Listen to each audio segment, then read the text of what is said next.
One thing I want you guys to take away from this video is to learn that you can do what you love for a living, you can turn your passion into a profession, and you can chase your dreams and become very successful.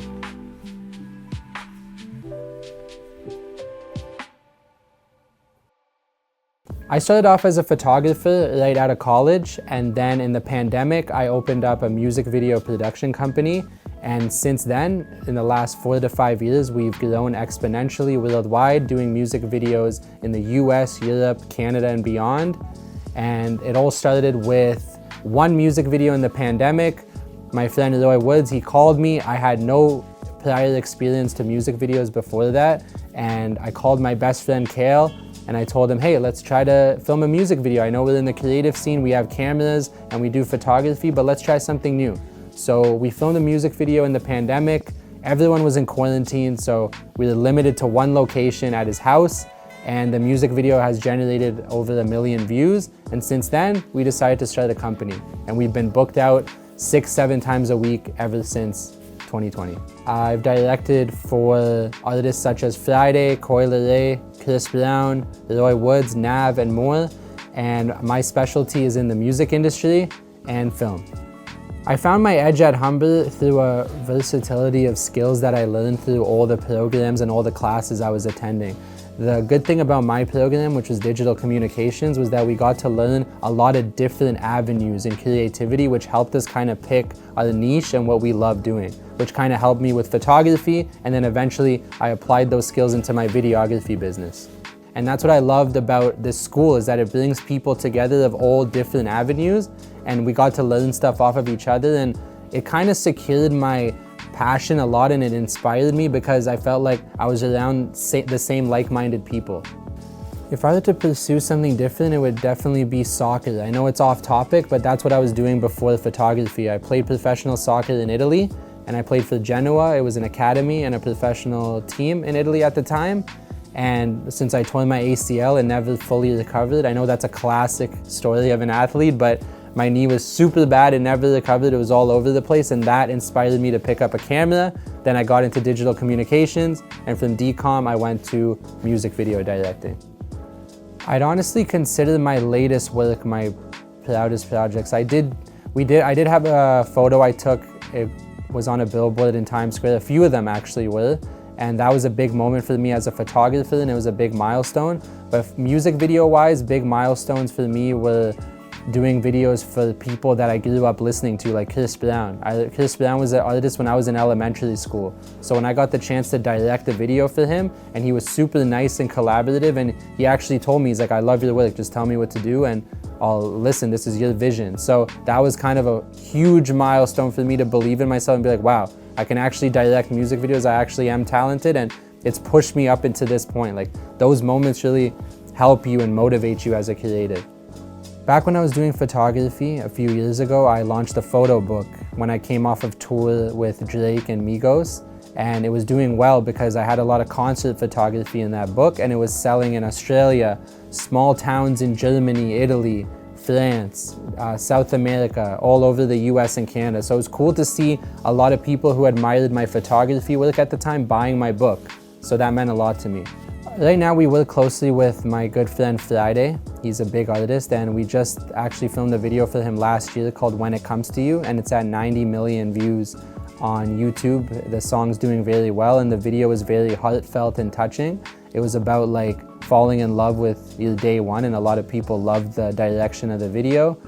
And I'd say my style of videography is dark, moody, and cinematic. That's what we focus on, and that's what sells. That's what people love about us. Like, people hire us if they want that moody feel. Like, I think all of our videos, or 90% of our videos, are filmed at night, and that's what I love. And that's because I love watching movies that are dark and moody, so it resonates with my style.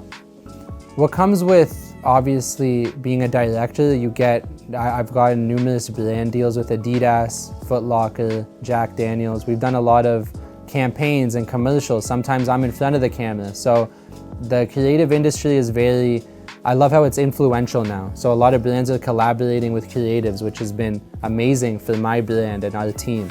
The perfect photograph, I'd say, is depth and lighting. So I love portraits of people where there's depth behind them. I wouldn't shoot them behind a flat surface. I love when there's a lot of bokeh and lights and moody lighting as well. So if you look at my style on Instagram, you'll see a lot of night photography with people and a lot of depth behind them.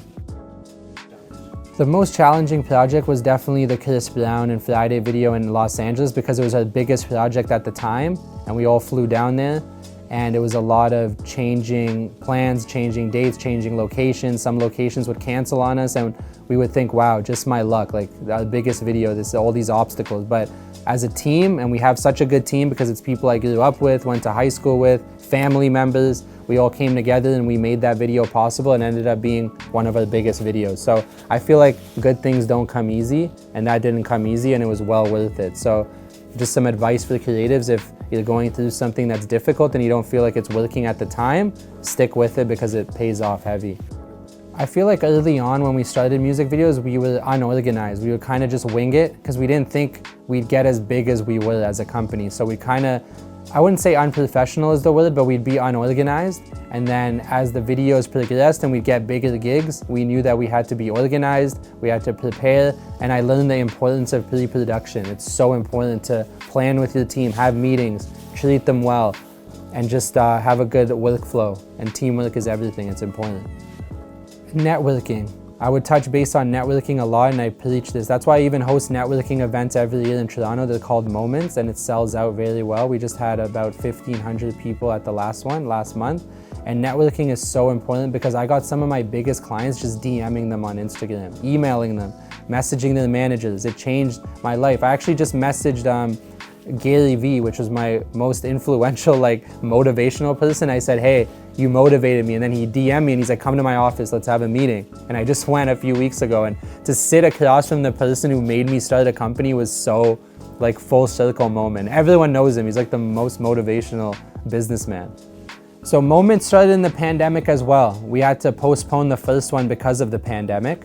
And some of the artists we've had come speak, Cherry, who's signed to The Weeknd, Roy Woods has spoken, Friday just spoke at the last one, Forever Friday, which is an artist from Vancouver.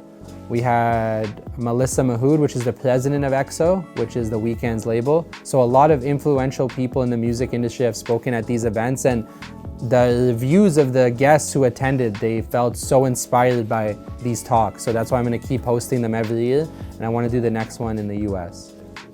Some future plans I have is I'm directing 2 short films this year, one for the musician and one just a passion project because I want to go into film. And I eventually want to not stop music videos fully, but I want to focus on filmmaking because that's always been my goal since we started doing videography in the pandemic. My favorite films is scary movies, and I want to do one, a short film that's a scary movie, but that's maybe down the line. Right now I'm focusing on psychological dramas about relationships because one of my favorite movies is Waves, which was a dark psychological cinematic drama. So I want to my focus will be mainly cinematic stuff, but I know acting is so important in film, so that's a new skill set I have to learn. My creativity and inspiration definitely comes from movies, watching amazing cinematic movies, watching other directors who direct music videos that I look up to, and then drawing inspiration from them, but mostly cinema. Cinema is my biggest inspiration. I just love watching amazing movies and being like, wow, how did they film this? How did they shoot this? I want to do something like that. Working with Coyle Ray and Chris Brown was huge because those are people that they're A-list celebrities that you'd never think you're at that level yet to direct them. But when they tell you you have amazing work, it makes you believe in yourself even more. So those were definitely wow moments, and living in those moments, it felt surreal. It didn't feel it felt like a dream. Definitely working with Friday because we've done at least 7-8 videos for him now, and just hearing how he talks about our style, he's wow, you guys understand my vision. I don't have to say anything, and that's rewarding because when someone believes in your vision, they don't try to steer it into their vision. Because sometimes that does work. Collaboration is good, but as a director, you kind of want your client to believe in what you're directing. So working with him is always refreshing because he'll see something we film and it's so rewarding for him to be like, yep, that's amazing, you got it, I love the shot. I feel the best advice, and I don't even want to be cliche because it adapts to everyone. Just do what you love because life's too short. When I think success, it's not about how much money you make. It's not about that kind of stuff. It's about doing what you love. and then being successful in that, because money comes when you do what you love and chase your dreams. So I feel like following your passion, it eventually all leads to positive outcomes. It doesn't lead to negative outcomes. I'm Dragan Andic, graduate of Bachelor of Digital Communications, class of 2020. I'm a music video director, and thank you for listening to my interview.